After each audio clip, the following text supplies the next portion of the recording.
Good afternoon. नमस्कार, मैं Ashwini vertigo rehabilitation therapist हूँ। यहाँ पे एज अ ईएनटी डिपार्टमेंट में वर्क कर रही हूँ। और मैं यहाँ पे जो हमारे पास वर्टाइगो डिपार्टमेंट है दैट इज कम्प्लीटली एकम्प्लिश्ड, मतलब पूरी तरीके से एकम्प्लिश्ड है। सारे इंफ्रास्ट्रक्चर और मशीन्स के साथ जो कि आपको वर्टाइगो के रिलेटेड इश्यूज, जो कि स्पिनिंग हो गया या घूमना, चक्कर आना, अंधेरापन छा जाना, इन सारी तकलीफों से आपको पता लगाने में हेल्प कराएगा कि इश्यू क्या है। जो कि आमतौर पे ये माना जाता है कि सिर्फ घुमेर आ रही है या चक्कर आ रहा है, तो ये ब्रेन की वजह से हो रहा है या फिर ये हार्ट की वजह से, क्योंकि एकदम जिसको भी ये पसीने, जिसको भी ये चक्कर आने की दिक्कत होती है या फिर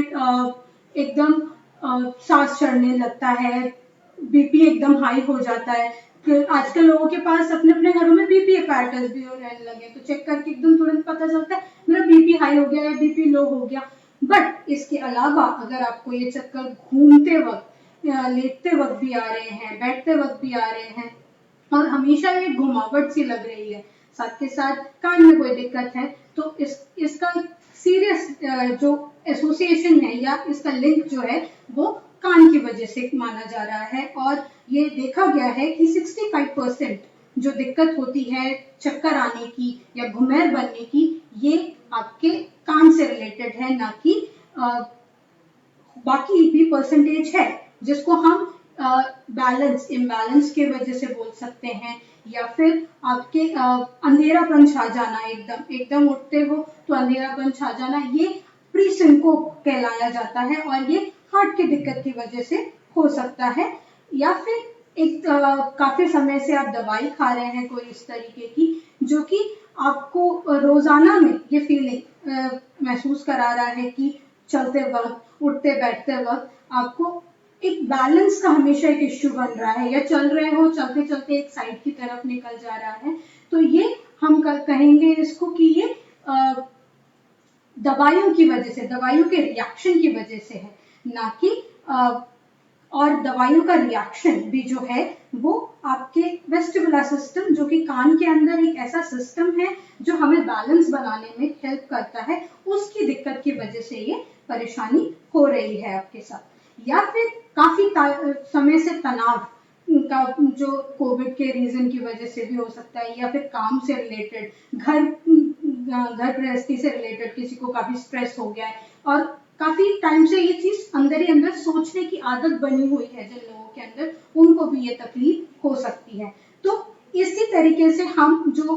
घुमेर आना, चक्कर आना, स्पिन जिसको बोल, और उसके साथ साथ एक इम्बैलेंस फॉर्म कर होना, इसको हम 4 प्रकार के कंडीशंस में डिवाइड कर सकते हैं, जिसमें कि सबसे पहला ट्रू वर्टिगो, जिसको हम बोलते हैं कि सही मायने में पूरी तरीके से सारी चीजें, या तो आप घूम रहे हो या फिर आपके अराउंड अर्ध गिर्द की चीजें सब घूमती हुई नजर आ रही है, इसको हम ट्रू वर्टिगो बोलते हैं। और ये 65% लोगों को कान की वजह से होता है और कुछ 10 से 30% लोगों को ये ब्रेन रिलेटेड इश्यू की वजह से भी हो सकता है। लेकिन जो ब्रेन रिलेटेड इश्यू है उसको आप एकदम इस तरीके से पता लगाया जा सकता है कि ये जो दिक्कत है, इसके साथ आपको बोलने में भी कोई तकलीफ हो रही है, या उसके साथ साथ एकाएक सुनने में तकलीफ होने लगे, ग्रेजुअल प्रोग्रेशन नहीं है, एकाएक ही सुनने में तकलीफ होने लग गई है, सुनाई नहीं दे रहा, मुंह का तिरछापन आ जाना, एक साइड हाथ में भी कमजोरी आ जाना, अगर ऐसा चक्कर आने के साथ महसूस हो रहा है तो इसको हम डायरेक्टली आप बोल सकते हैं कि ये ब्रेन रिलेटेड है और हमें न्यूरोलॉजिस्ट के पास ही जाना है। आज का जो ये हम जो संपर्क है, जो ये चैट सेशन है, ये मेरा इसी चीज पे है कि मैं आपको अवगत कराऊं कि क्या आपके जो साइंस है, जो सिम्टम्स है, जो आप रोजमर्रा में आप महसूस कर रहे हैं चक्कर आना, ये किस वजह से हो रहा है, क्या चीज आपको अलर्ट रखनी चाहिए और कहाँ जाना चाहिए। आज सबसे बड़ी चिंता का विषय यही हो गया है पेशेंट्स के लिए, आम जनता के लिए, कि अगर मुझे चक्कर आ रहा है तो क्या मुझे एक न्यूरोलॉजिस्ट के पास जाऊं कि एक कार्डियो पर्सन के पास जाऊं, और बिल्कुल छूट जाता है, किसी को ये पता ही नहीं है कि ये चीज कान की वजह से भी हो रही है। तो मैं इसी चीज की तरफ आपका ध्यान केंद्रित करने के लिए आज का ये सेशन ले रही हूँ। अभी तक जितनी चीजें मैंने बताई वो इसी चीज को दर्शा रही है कि चक्कर जो एक कंडीशन नहीं ना होके एक सिम्टम है, जिस तरीके से आपको बुखार होता है उसी तरीके का एक सिम्टम है चक्कर भी। और ये सिम्टम किसी की वजह से भी हो सकता है, जैसे कि बुखार किसी भी वजह से हो सकता है, डेंगू की वजह से भी हो सकता है, नॉर्मल फ्लू की वजह से, और आजकल तो कोरोना की वजह से भी हो सकता है। जब ऐसे में अगर आप ये चीज देखते हैं कि चक्कर भी एक सिम्टम है सिर्फ और वो किसी भी वजह से हो सकता है, तो उस वजह को हम आपके साथ शेयर कर रही हूँ मैं आज। और जैसा कि मैंने बताया कि आप 4 हिस्सों में हम डिवाइड करते हुए चलते हैं चक्कर को, ट्रू वर्टिगो, डिसइक्विलिब्रियम मतलब आपका इम्बैलेंस हो जाना, या सिंको अंधेरापन छा जाना, एकदम उठते हो तो बैलेंस एकदम के लिए डगमगाता है लेकिन फिर रिस्टोर हो जाता है, और एक है साइकोजेनिक, आम दौर में रोजमर्रा में रोज चाहे कोई भी काम कर रहे हो आपको हमेशा ये गुमैर की स्थिति, एक घुमापन सा फील होना, सर भारी भारी लगना या सर में हल्कापन लगना, ऐसी तकलीफ आप महसूस कर रहे हैं, तो आपको क्या करना चाहिए। तो सबसे पहले हम ट्रू वर्टिगो की तरफ जाते हैं, जो कि है कान, जिसका मैंने बताया कि 65% वो कान की वजह से हो रहा है। अगर कान की वजह से है तो उसमें क्या क्या और सिम्टम्स नजर आएंगे। तो सबसे पहला सिम्टम आप ये महसूस कर सकते हैं कि जैसे ही आप लेट के उठ रहे हो तब एकदम आपको फील हो रहा है कि मुझे सर एकदम घूम जा रहा है, या फिर बेड ही पलट जा रहा है, ऐसा महसूस होने लगेगा। या फिर लेटे लेटे ही अगर आप करवट बदलते हो तो एक सेकंड के लिए, कुछ सेकंड के लिए मुझे सब कुछ घूमा हुआ महसूस हो रहा है। अगर ऐसा आप महसूस कर रहे हैं तो ये 100% आप इसको बोल सकते हैं कि ये मेरा कान की वजह से ही एसोसिएटेड है और ब्रेन या किसी और चीज की वजह से नहीं एसोसिएटेड है। अगर ये कुछ सेकंड के लिए, ये चीज पे गौर करेंगे कि ये कुछ सेकंड के लिए रहेगा अगर आप क्या ये काम से रिलेटेड है, और अगर ये चीज लेटने पे चाहे कुछ भी करने पे बना ही जा रहा है, किसी तरफ देख रहा हूं तब भी ये कंटिन्यूस बना जा रहा है, देख रही हूँ या देख रहा हूँ कंटिन्यूस बना ही जा रहा है, तो आपको इस चीज की तरफ एक बार इवैल्यूएशन कराना चाहिए कि ये किस वजह से हो रहा है। ये ऐसी स्थिति में ये कान की वजह से भी हो सकता है और ब्रेन की वजह से भी हो सकता है, जिसका आपको समाधान प्रॉपर चेकअप के बाद ही मिलेगा। और इसको और आपको चेकअप के लिए प्रॉपर एक वर्टिगो लैब में आना है, जो कि आपके फरीदाबाद में इस वक्त सर्वोदय हॉस्पिटल में है, और आप यहाँ पे आके कभी भी अपना असेसमेंट इसके लिए करा सकते हैं। इसके अलावा जो अगर आपको एकाएक चक्कर आ गए, उल्टी हो रही है, बहुत ज्यादा उल्टी हो रही है और टीनी आवाज आ रही है, ऐसी स्थिति में तुरंत आप एडमिशन की तरफ आ जाते हैं कि भाई क्या हो रहा है, हमें समझ में नहीं आ रहा है, तो भी आपका एक तरफ को ये इशारा कर रहा है कि ये कान की वजह से है, कान में इन्फेक्शन होने की वजह से ये दिक्कत आ रही है। कभी कभी अंदर ही अंदर साइनस बन के इन्फेक्शन होके कान के अंदर ही एक हिस्से में चला जाता है, जहाँ पे ये आपके बैलेंस के सिस्टम को इफेक्ट करने लग जाता है, जिसको हम वेस्टिबुलर सिस्टम बोलते हैं, और वो बैलेंस का सिस्टम इफेक्ट होते ही आपको सब कुछ घूमता हुआ नजर आता है और आंखें कंटिन्यूअस एक जगह भी टिकाने के लिए डिफिकल्टी क्रिएट कर रहा होता है।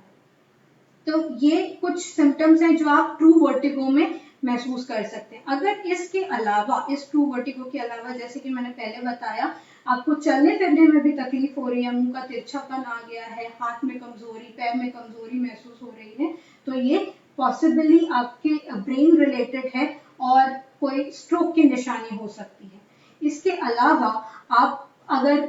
सर में दर्द काफी टाइम से रह रहा है और एक कंटिन्यूअस हमेशा ही एक घुमापन सा फील हो रहा है और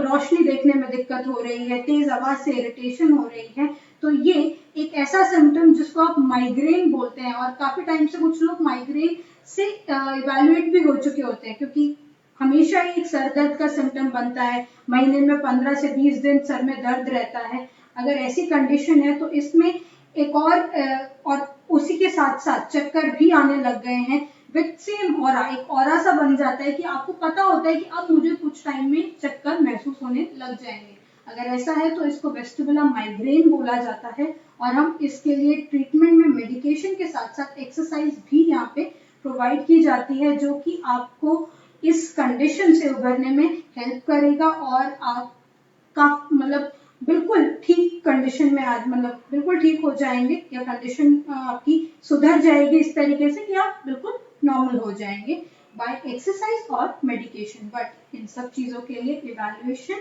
या असेसमेंट कराना बहुत जरूरी हो जाता है, ये जानना कि मुझे ये दिक्कत या आपको ये दिक्कत किस वजह से हो रही है। अब हम आते हैं डिसइक्विलिब्रियम, जो कि इम्बैलेंस की स्थिति है। अब ये इम्बैलेंस की स्थिति जो है वो हो सकता है इसकी वजह से हो कि आपके दवाई खाने की वजह से, जो कि मैंने बताया, जैसे कि मैंने बताया कुछ दवाइयां ऐसी होती हैं जो आपको कमजोरी महसूस करा सकती है, बैलेंस बनाने में आपकी इफेक्ट करती है, जिसको हम ऑटोटॉक्सिक ड्रग्स बोलते हैं। ये ज्यादातर किडनी फेलियर के केसेस में दी जाती है, या फिर आपके कीमोथेरेपी के टाइम पे ये सब दी जा सकती है। तो जब ऐसी कंडीशन हो रही है, जब आप ये सब दवाइयां खा रहे हैं और फिर ये इम्बैलेंस की स्थिति आपके आ रही है, तो फिर आप इसको क्या कहा जा सकता है कि ये जो इश्यू है ये वेस्टिबुलोपैथी है, और ये बैलेंस का जो सिस्टम है वो कमजोर हो गया है इन दवाइयों को खाने से। इससे भी पूरी तरीके से उभरा जा सकता है, बिल्कुल ठीक हो सकता है, क्योंकि काफी पेशेंट इसकी वजह से मायूस हो जाते हैं, बिकॉज हर चीज में डिफिकल्टी, किसी पे निर्भर रहना पड़ रहा है, खड़ा ही नहीं हुआ जा रहा, खड़े होने के लिए भी किसी का सपोर्ट चाहिए। जब ऐसी स्थिति आ जाती है तो पेशेंट मायूस हो जाते हैं। तो ऐसे में मायूस ना हो, उसका एक बार एसेस करवाएं और उसका प्रॉपर ट्रीटमेंट हो सकता है, और वो ट्रीटमेंट होगा बाय एक्सरसाइज। दवाइयों को आपका माइल्ड किया जाएगा, उसके साथ साथ एक्सरसाइज करवाई जाएगी, ताकि आपकी कंडीशन के साथ साथ जो आपका कोमॉर्बिड स्टेट जिसे हम बोलते हैं, बिकॉज कैंसर की वजह से ही कैंसर ट्रीटमेंट दिया जा रहा है, किडनी डिजीज की वजह से किडनी के लिए ट्रीटमेंट दिया जा रहा है, तो वो स्टेट के साथ साथ, वो दवाइयों के साथ साथ कुछ एक्सरसाइज की जाएगी कि आपका ये इम्बैलेंस की स्थिति ना बने। इसके अलावा दिक्कत डिसइक्विलिब्रियम की अगेन ब्रेन के रीजन की वजह से होता है मेजर। ये किसी आमतौर पे माना जाता है कि ट्यूमर के होने की वजह से, जो ट्यूमर है वो कंप्रेस कर रहा है और उस कंप्रेशन की वजह से ये स्थिति आ रही है। तो उसके लिए भी एक असेसमेंट कराएंगे आप, और असेसमेंट में ये पता लग जाएगा कान की वजह से है, ब्रेन की वजह से है, और उस बेसिस पे इसका ट्रीटमेंट हो सकता है दवाइयों से और एक्सरसाइज से। लेकिन जैसा कि अब मैं बार बार इस चीज पे एम्फेसिस डाल रही हूँ या जोर डाल रही हूँ कि उसके लिए एक करेक्ट असेसमेंट करना बहुत ज्यादा जरूरी है, क्योंकि असेसमेंट ना होने पे पेशेंट को सही माध्यम नहीं मिलेगा ठीक होने के लिए। जिसको परेशानी है वो और परेशान होता चला जाएगा। मेरे पास ही अभी काफी टाइम से जब जैसे मैं पेशेंट देख रही हूँ, तो काफी पेशेंट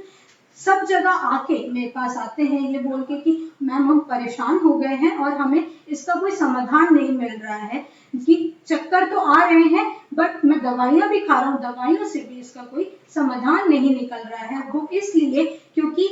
दवाइयां आपको उस स्टेट से हटाने में हेल्प जरूर कर सकती है कि आपको वो चक्कर महसूस जो हो रहे हैं वो कम हो, लेकिन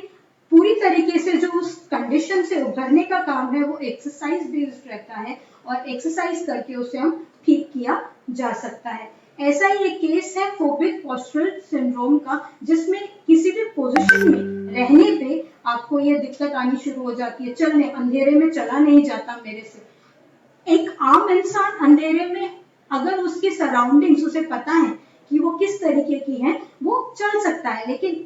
जिनको ये प्रॉब्लम होती है, जिनके अंदर ये डर बैठा हुआ है कि मैं अगर अंधेरे में चलूंगा या चलूंगी मुझे चक्कर आ जाएंगे और मैं बैलेंस नहीं बना पाऊंगा या बना पाऊंगी, या तेजी से सीढ़ियां नहीं चढ़ पाऊंगा या चढ़ पाऊंगी, अगर ये स्थिति आ रही है तो इसके लिए सबसे बेस्ट तरीका है कि आप एक्सरसाइज करें, और एक्सरसाइज भी वेस्टिबुलर रिहैबिलिटेशन एक्सरसाइज जो कि हम यहाँ पे अपने वर्टाइगो लैब में करवाते हैं और एक्सरसाइज प्रिस्क्राइब करते हैं, जिसको कुछ दौरान करने से आप बिल्कुल इस स्थिति से उभर के आ सकते हैं। उसके अलावा जैसा कि जो हम तीसरा कंडीशन बोलते हैं जिसे सिंकोप कहा जाता है, वो आंखों के आगे अंधेरापन आ जाना। काफी देर उकड़ू बैठ के उठने पे, जिसको स्क्वाटिंग भी बोलते हैं, अगर उकड़ू बैठ के उठ रहे हो या काफी समय से लेटे हुए हो और एकदम बिठा दिया जाता है, तो बीपी के सडन ड्रॉप होने की वजह से ये तकलीफ होती है। इसके लिए और कुछ ही सेकंड्स में जैसे ही आपका ब्लड ब्रेन को सप्लाई हो जाता है, आप आराम से वापस अपने नॉर्मल स्थिति में आ जाते हैं। इसके लिए मेन जो चेकअप कराने की जरूरत है वो कार्डियक रिलेटेड रहती है। कार्डियक आउटपुट जिसे हम बोलते हैं, आपका ब्लड जो हार्ट पंप कर रहा है वो किस मात्रा में पंप कर रहा है, उसका आप इवैल्यूएशन करा सकते हैं कार्डियक सेंटर में हमारे यहाँ के, और वहां से आपको क्लियर आइडिया लग जाएगा कि क्या तकलीफ है। बट ऐसी स्थिति इवन तब भी आती है जब किसी कोई एनीमिक होता है या किसी को विटामिन B1 या B12 की डेफिशिएंसी की वजह से हो सकता है, तो अपने खान पीन की मात्रा को भी रेगुलेट करना जरूरी होता है। अगेन इसमें भी असेसमेंट बहुत ज्यादा जरूरी है, क्योंकि तकलीफ क्या है, किस वजह से ये हो रहा है, वो जान के ही आपको दवाई दी जा सकती है। अगेन आपको इस कंडीशन, मतलब जितनी भी कंडीशंस मैं आपको यहाँ पे बता रही हूँ, उसके लिए असेसमेंट बहुत जरूरी है, और असेसमेंट के दौरान ही ये पता चल सकता है कि ये इश्यू किस वजह से है। आखिरी केस जिसे हम बोलते हैं चौथा टाइप ऑफ डिजीनेस या चौथा टाइप ऑफ वर्टिगो, स्ट्रेस, तनाव रिलेटेड रहता है। ऐसी स्थिति में आपको हमेशा ही चक्कर की एक फीलिंग रहेगी, हमेशा ही लगेगा कि नहीं मैं, और अंदर ही अंदर किसी काम को करने के प्रति वो लगन नहीं रहेगी, क्योंकि स्ट्रेस बहुत ज्यादा बना हुआ है। ऐसी स्थिति में अगेन इवैल्यूएशन करके कि ये क्या चक्कर जो आ रहे हैं वो और किसी वजह से नहीं, तनाव की वजह से है, और नींद ना आने की वजह बहुत ज्यादा बन जाती है इसमें, कि रात को नींद ही नहीं आ रहा है तनाव के चक्कर में, और उसकी वजह से सुबह उठ के एक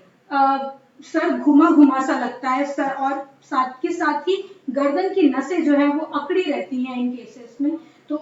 वो अकड़ापन भी इसलिए क्योंकि हमें एक अंदर से डर बैठा हुआ है कि गर्दन हिलाते वक्त मुझे सबसे ज्यादा चक्कर आते हैं, तो मैं गर्दन को ही नहीं मूव करूंगा कि ये चीज आगे बढ़े। इस स्थिति में गर्दन का भी ट्रीटमेंट किया जाता है इस तरीके से कि गर्दन की नसों को आराम दिया जाए, और आपके स्ट्रेस के कंडीशन को जांचा जाता है थ्रू साइकेट्रिक इवैल्यूएशन और साइकोलॉजिस्ट इवैल्यूएशन, और उसकी उस तरीके से ट्रीटमेंट की जाती है।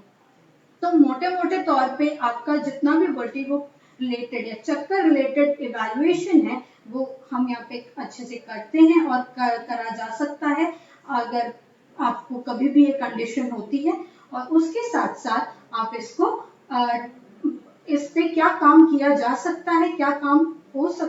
काम होता आया है, इस चीज का सारा इवैल्यूएशन करके आपको एक प्रॉपर डायरेक्शन दिया जाता है ट्रीटमेंट का, और इससे हम आपकी कंडीशन को ठीक कर सकते हैं। आई थिंक आप इस पूरे दौरान में ये समझ गए होंगे कि क्या स्थिति आपके किस कंडीशन को दर्शाती है। मतलब पूरी तरीके से चक्कर ही चक्कर आ रहे हैं, जिसको कान के रिलेटेड, जैसे मैंने पहली बारी में बताया कि लेटने पे ही चक्कर आ रहे हैं, उसको तो इनफैक्ट मेडिसिन से भी ठीक करना मुश्किल हो जाता है। उसको ठीक करने का एक लौता तरीका है कि आपको पोजिशनिंग मैन्यूवर दिया जाए, और इस कंडीशन को BPPV कहा जाता है, बिनाइन पैरोक्सिस्मल पोजिशनल वर्टिगो। जब भी कोई पोजीशन की वजह से ही ये दिक्कत आ रही है और बहुत तेज घुमाव बन रही है, बहुत तेज आंखों के आगे सारी चीजें चलती हुई नजर आ रही हैं, उसको हमारे काबिल डॉक्टर्स जितने हैं और मैं खुद वर्टिगो लैब में एसेस करके ये पता लगाया जाता है कान की कौन से कान में है ये दिक्कत, और कान में जो 3 कैनाल, हमारे कान दोनों ही कान में 3 कैनाल, उन तीनों कैनाल में से किस कैनाल में ये दिक्कत हुई है। और ये दिक्कत होती है जब क्रिस्टल, जो आमतौर पे हमें खड़े रहने पे बैलेंस बनाता है, वो उस जगह पे पहुंच गया है जो आपकी गर्दन की पोजीशन को अलाइनमेंट देता है आपकी आंखों के साथ। अगर उस पोजीशन में वो चला गया है तो उस क्रिस्टल को या क्रिस्टल्स को जो हिल गया है उसको आपको वापस अपनी जगह पे पहुंचाया जाता है, और उससे ये ठीक होता है। बिकॉज ये मैकेनिकल इश्यू है। मैकेनिकल इसलिए क्योंकि कोई चीज अपनी जगह से हिल गई है,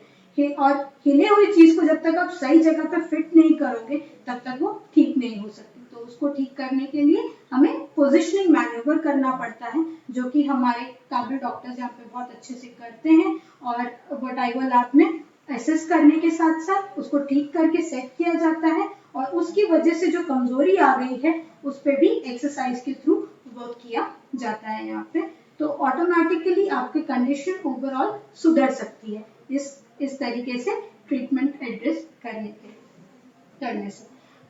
मोटे मोटे तौर पे सारी ही चीजें